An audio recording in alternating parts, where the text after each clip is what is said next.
मानव हृदय, human heart. मानव हृदय लगभग त्रिभुजाकार मांसल रचना होता है जो छाती के बाएं भाग में दोनों फेफड़ों के मध्य वक्ष गुहा में स्थित रहता है। हृदय अग्र और पश्च दो भागों में विभाजित रहता है। अग्र भाग को अलिंद और पश्च भाग को निलाय के नाम से जाना जाता है।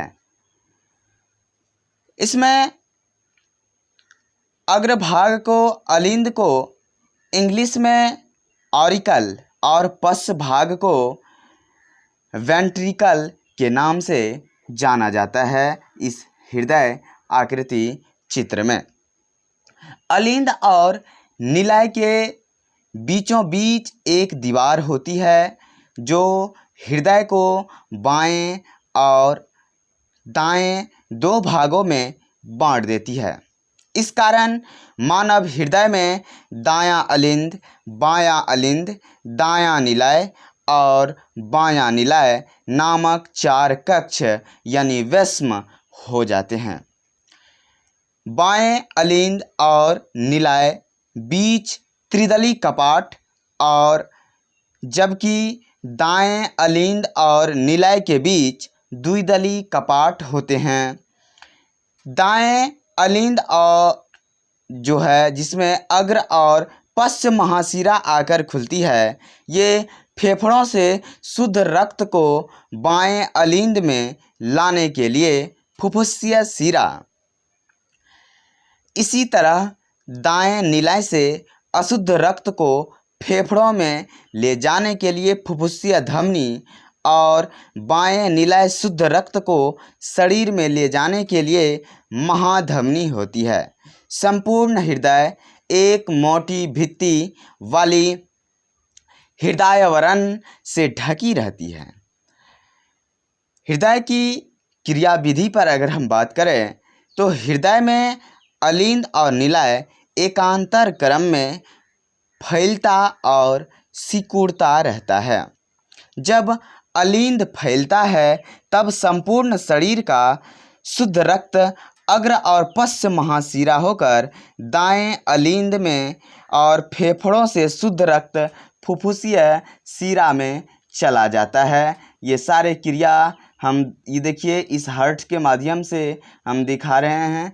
देखिए इस हार्ट की क्रियाविधि आप स्क्रीन पर देख पा रहे हैं। देखिए ये आप इसकी क्रिया को स्क्रीन पर देख पा रहे हैं कि किस तरह से इसका पंपिंग हो रहा है। फेफड़ों से शुद्ध रक्त फुफ्फुसीय शिरा होकर बाएं अलिंद में आ जाता है। जब अलिंद सिकुड़ता है तब रक्तदाब के कारण अलिंद और निलय के बीच कपाट खुल जाता है।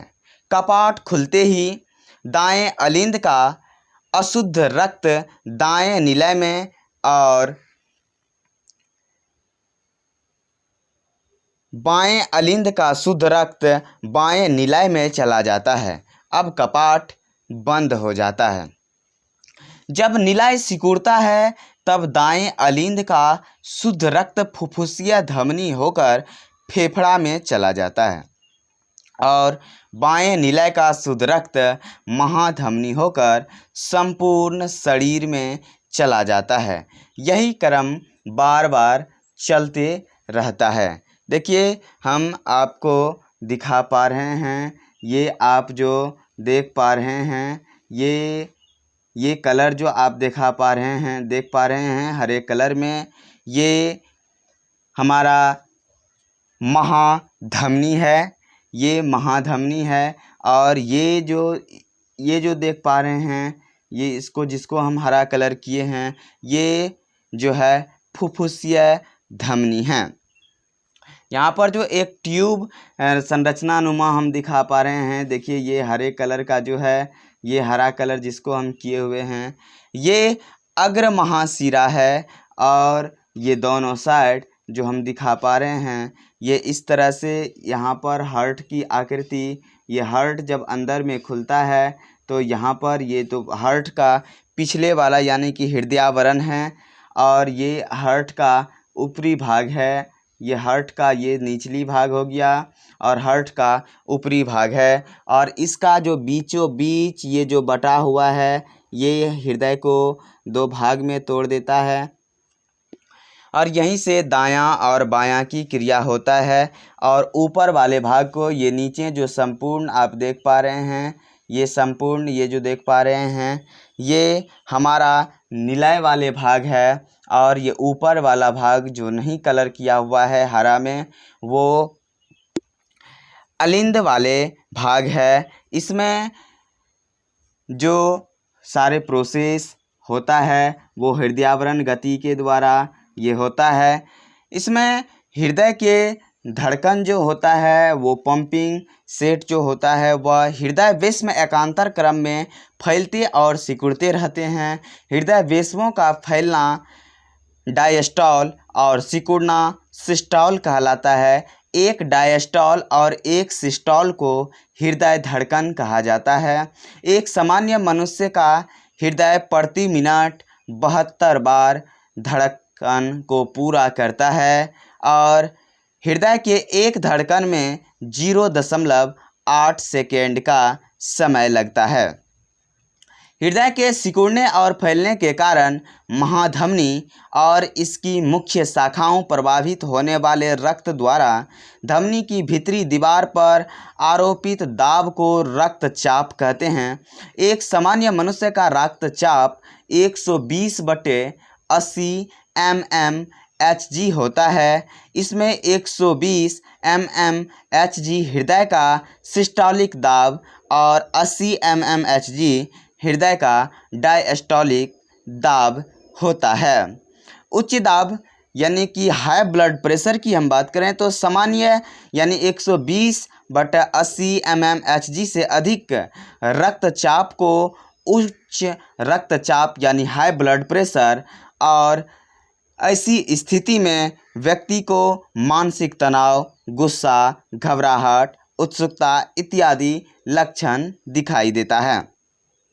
सामान्य 120/80 से कम रक्तचाप को हाइपरटेंशन ये जो है लो ब्लड प्रेशर कहते हैं।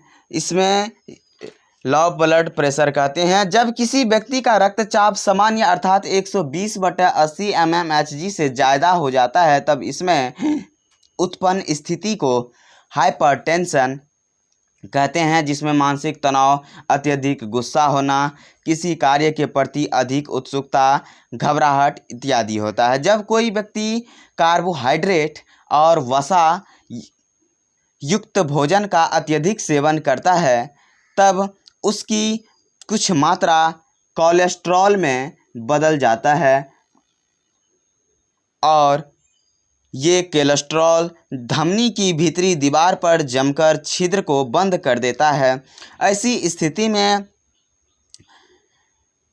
हृदय जैसे ही रक्त को धमनी में पंप करता है, धमनी हृदय फट जाता है, और ऐसी स्थिति में हार्ट अटैक हो जाता है। ऐसी स्थिति में रोगी की मृत्यु हो जाती है।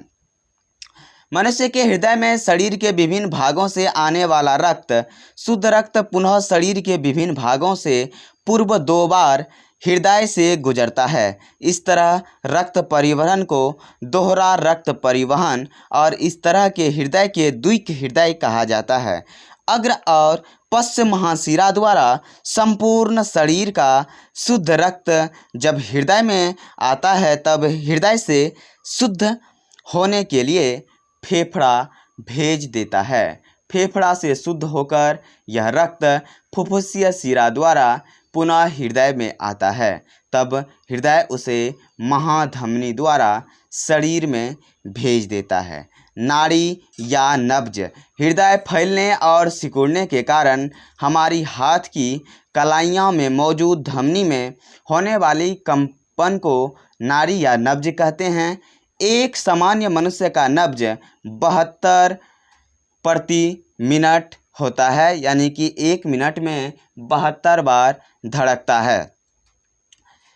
जिस यंत्र के द्वारा हृदय के धड़कन रेखा चित्र अंकित किया जाता है उसे इलेक्ट्रोकार्डियोग्राफ कहते हैं। इलेक्ट्रोकार्डियोग्राफ द्वारा अंकित हृदय के धड़कन का अंकित किया गया रेखा चित्र इलेक्ट्रोकार्डियोग्राम कहलाता है। इसमें हृदय की धड़कन की स्थिति का पता चलता है। हृदय के फैलने और सिकुड़ने के कारण हृदय में रक्त भरता है और हृदय रक्त शरीर को विभिन्न भागों में निकलता है। हृदय में रक्त का भरना और निकलना एक चक्र में होता रहता है, जिसे हृदय चक्र कहते हैं। एक सामान्य मनुष्य का हृदय चक्र 0.8 सेकेंड होता है।